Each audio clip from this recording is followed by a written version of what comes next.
dearest viewers from MBC Studios. This is Uwais and Lana again with you. And for tonight's show, we're going to... Well, tonight we're starting as always with the briefing news with Bassam. And we're going to talk about the protesting in Iraqi streets. And we're talking about Masar al-Khalil hiking route. And at the end of our episode, we're having a great and special guest. His name is Dr. Nidal Dwikat. So let's see the briefing news with Bassam.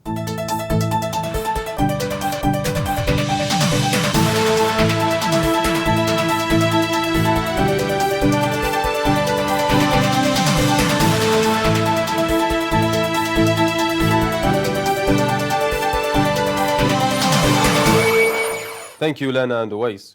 Israeli settlers stole the olive harvest of Palestinian farmers in the village of Lubnan al-Sharqiyya in the West Bank city of Nablus, according to a local source. Ghassan Douglas, who monitors settlement activities in the area, said a number of Palestinian farmers reported that Israeli settlers from the nearby illegal settlement of Aliyah had a stolen harvest, about 900 of their olive trees. The European Union denounced Israeli plans to build thousands of new housing units as well as opening settlement roads in the occupied West Bank and stressed that all settlement activities are illegal under international law.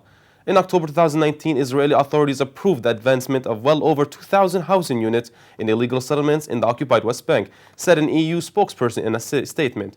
The European Union's position in Israeli settlement policy in the occupied Palestinian territory is clear and remains unchanged. All settlement activity is illegal under international law, and it erodes the viability of two-state solution and the prospects for lasting peace, as reaffirmed by UN Security Council Resolution 2334. Ramallah joined UNESCO's global network of creative cities in a movement announced by the Secretary General Audrey Azoulay, said a statement issued by Ramallah's municipality. Ramallah is becoming a member in the field of music alongside 65 other cities from around the world this year, making a total of 246 cities in the network, it said. Israel occupation forces detained the Palestinian Minister of Jerusalem Affairs, Fadil Hadmi, after raiding and searching his home in occupied Jerusalem. Israeli police forces raided Hadmi's home in the middle of the night, searched and physically assaulted him before taking him into an unknown destination. This is the third time in 5 months Al-Hadmi gets arrested by Israeli authorities. He also been summoned for questioning several times ever since. Dozens of Palestinian students sustained suffocation after Israeli occupation forces fired gas canisters near a complex of schools in the city of Hebron, south of the West Bank, according to sources. Dozens have suffered from suffocation due to inhaling the toxic gas fired at them by the Israeli soldiers. He said that the students who suffocated were treated at the scene. Israel occupation forces authorities ordered the confiscation of 500 dunums of Palestinian land in the village of Hizma, east of Jerusalem, and 124 dunums in the villages of Majd al-Bani Fadl and Duma, to the south of Nablus in the occupied West Bank, local sources said. These are the news for today. Thank you for watching.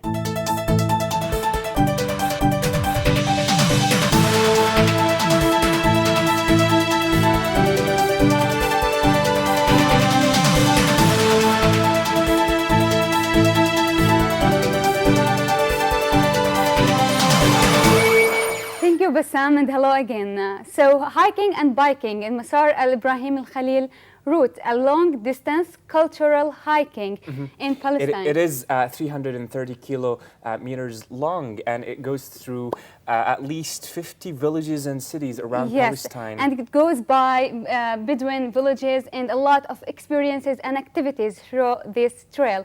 So let's see this video graph together, and we'll be back.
and welcome again and welcome Bassam. So we've been talking about Masar Ibrahim al-Khalil. I was wondering if one of you guys... Been hiking. Yes, yeah. you've been I hiking. haven't, but I've seen them like drastically all around the West Bank, and they've been going around from the Jenin to Hebron.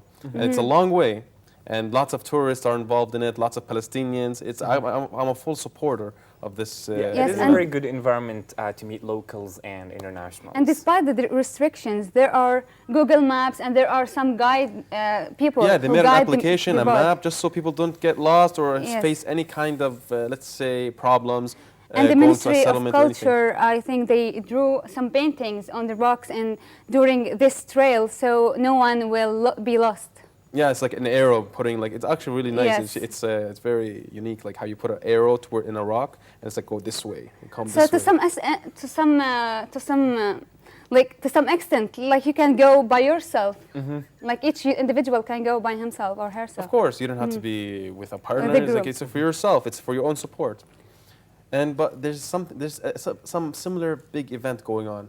Yeah, it is the conference of... Early childhood at An-Najah National University. Exactly. It's happening like at the 4th and the 5th of November this year at...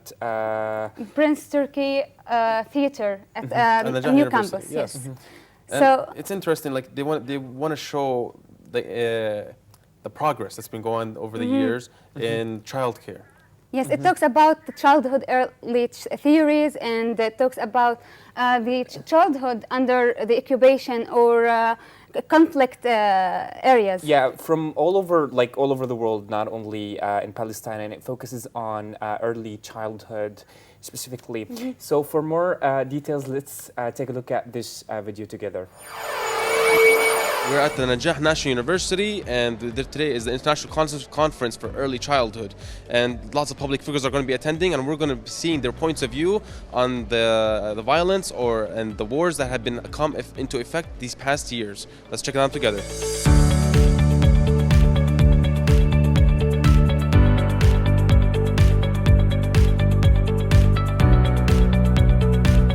This conference is an international one, addressing issues of childhood development.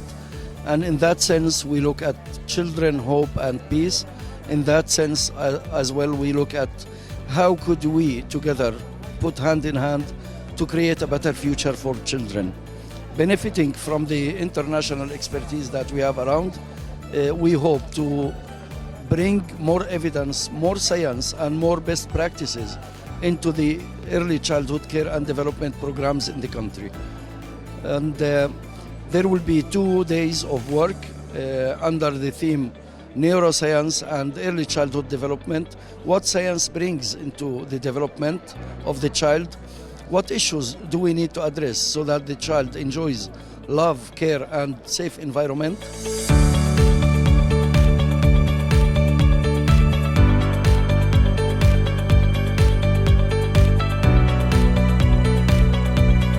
This message of hope, and they have dignity, and I knew that we cannot measure this as a social scientist. We do not have indicators to measure dignity and hope.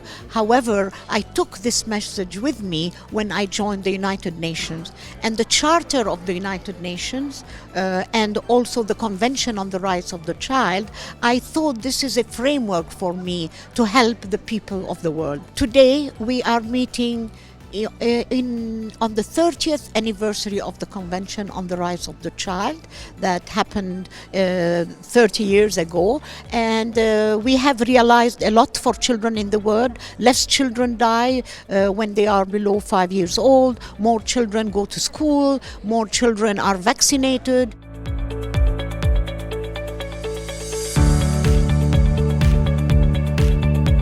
Well, this is an important conference related to the mandate that we have at Juzur to work to improve the health of Palestinian children and support them, as Palestinian children are a victim of the political situation, living under occupation and all its measures, brutal measures against the Palestinian, as well because Palestinian children also live in difficult circumstances. Poverty, as an example, are reaching more than 600,000 child and so on.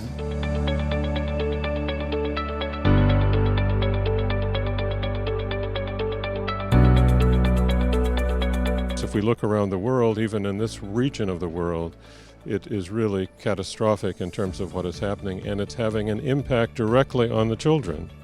And one of the points I'll make in my presentation has to do with its impact during the very, very early development of the fetus. When the baby is still inside the mother, there are effects of toxic stress that can be something that occurs and has an impact over the entire course of that child's life. It actually sets the stage for some of these neurodevelopmental disorders like autism, but even later in life, things like schizophrenia are more likely if you've actually been exposed to toxic stress, particularly in the period of time that the mother is carrying you during the gestation and pregnancy.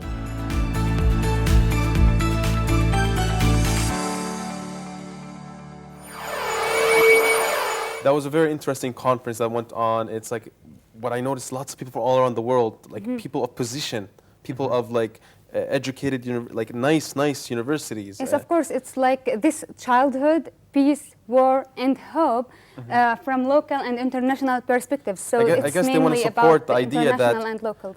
They want to support the idea that the youth are the future. Yeah, and also like the stage of childhood is a very important one in everyone's lives. That's why they're giving it so much attention. Since we're talking about the conflict in the childhood and the armed conflict areas, let's talk about Iraq and the protest. It's one of the biggest protests in Iraq since the fall of Saddam Hussein. What are the highlights of like the demonstrations that has been going on in Iraq? It's not about just the highlights. Like before we get into the highlights, it's about what they're asking for, what the protest is for. Do you have any idea of what's going on? Yeah, I think they are demonstrating like some kind of like they are protesting the current elected government. Yes, and it's only for 4 years, but now they are asking and demanding for a reform and also for their rights in their country. The rights are very basic. They're only asking for proper water, proper electricity, yes, educational system, a system that's not only based on religion. And the good thing that this revolution or this protesting started with the women voice in the streets, which is really great from my point of view. Like women started to ask for their rights. Women empowerment. Yes. Yeah. For more details, let's take a look at this video.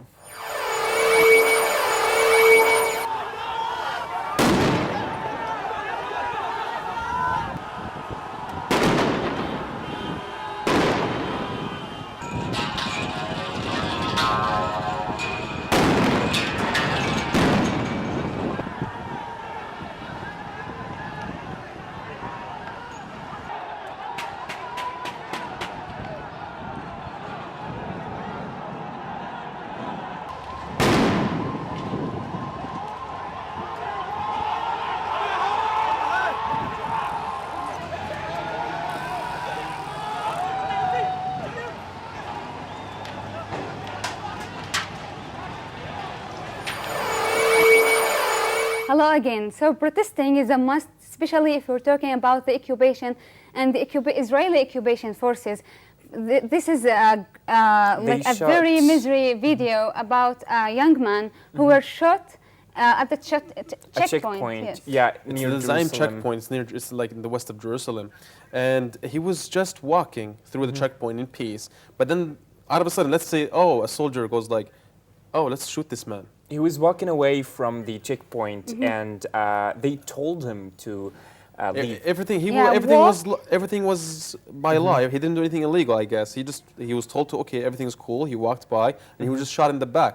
And no, it was like they were the Israeli soldiers were asking him to move on and to walk in front of them, and he was holding his bag with him. And then they asked him to run and walk forward. And then he walked and walked, and then he was shot. Where's the humanity? With a bullet. Yeah, this is like an obvious violation of human rights. Yes, of course. So let's see the video together, and we'll be back.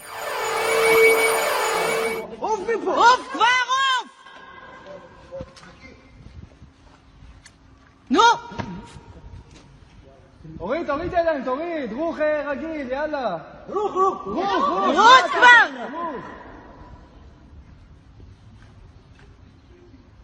את לא פוגעת.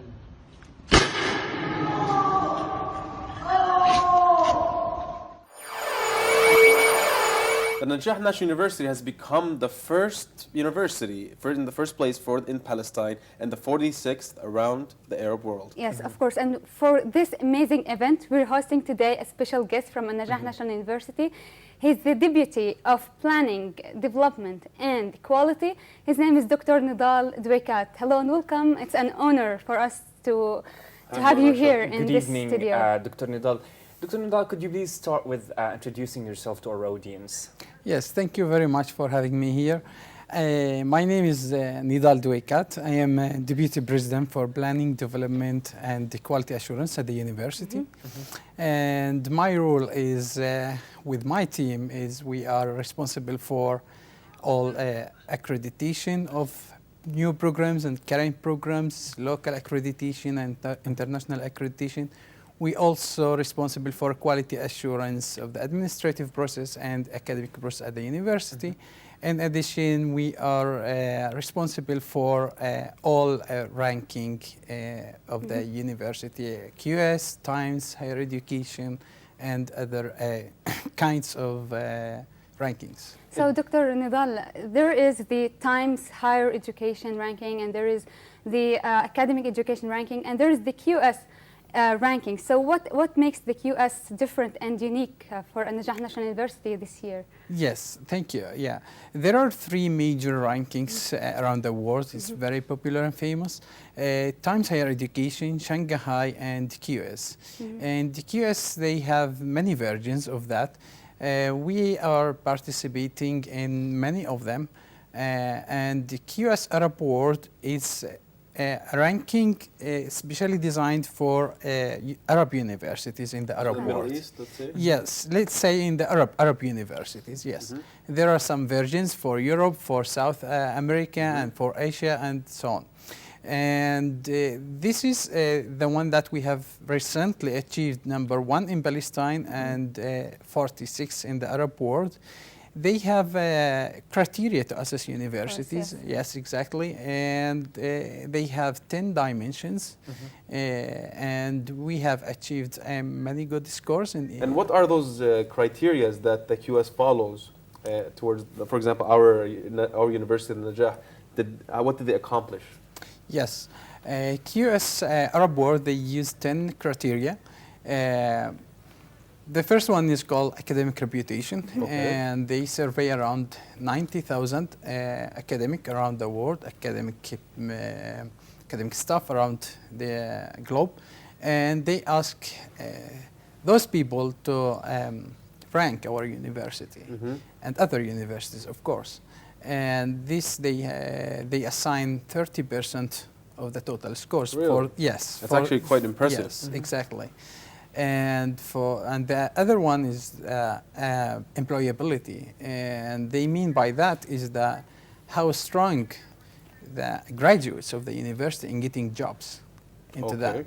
Yes. And so like after they graduate, they go employed directly. They're employed directly, let's say? Yes, they employ directly. Maybe they go abroad? Exactly, and the skills that they have. So there is a survey. They surveyed this year around 45,000 professionals from different organizations, companies around the world, and they asked those professionals to assess our university and among other universities about the quality of our graduates. And So as for the academic reputation, is it with the joint research with international universities? Is it with the professors that come from outside Palestine into here at the An-Najah National University?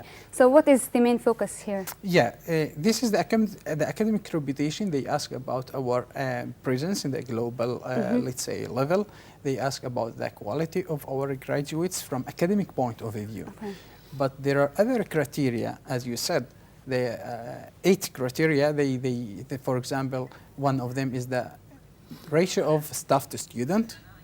For example, for each 100 students, how many staff do we have, for example?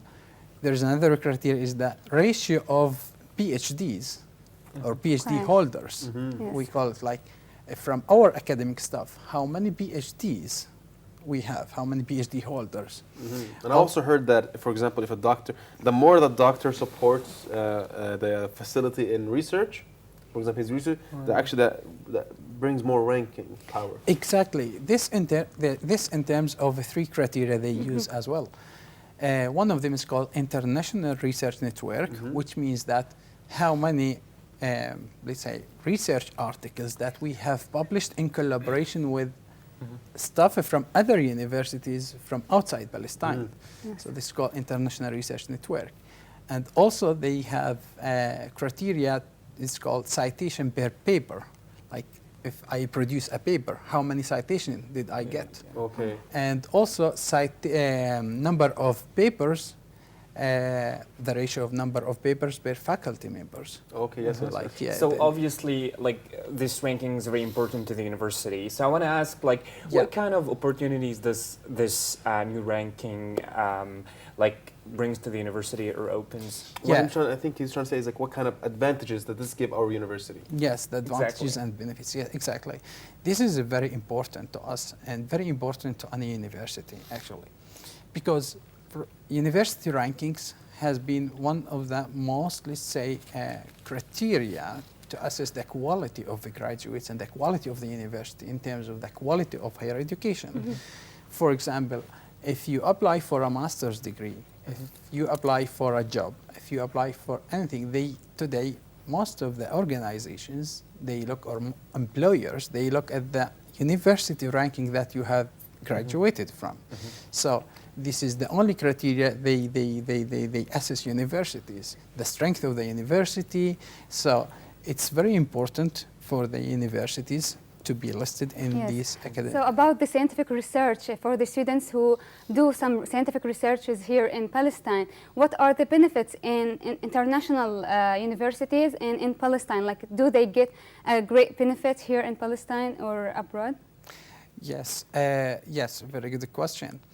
Yes, when we get good ranking in the ranking tables, this means that our universities, they follow, let's say, good practices, and our graduates are capable, or our students are capable of doing a good research. So when we sign agreements with other universities inside or outside Palestine, this will give a message to the counterpart, to the partners, that we are a good university. So this will be very welcoming, and this will facilitate the international collaboration. So in this context, the benefits for this ranking will be not only for us as a university, but for our students, for the graduates, for everyone, for every stakeholder. I want to add that, for example, Canada or America, if the university ranking isn't approved good enough, even if you got a 4 GPA in your, let's say, study, the bachelor or something you studied, they still wouldn't recognize you as a holder of a bachelor's degree. Okay. You see, like that ranking, it plays a very big role, not just on you, like as if you got a, so what if you got a 4 GPA? We're looking also at university where you studied. Of course. Yeah. So for An-Najah National University, impossible is not an option, and despite all the restrictions in Palestine, there is still a hope for An-Najah National University. Thank you so much for being with us, Dr. Nidal. Thank you. And we're very honored to have you here today. And thank you, our viewers.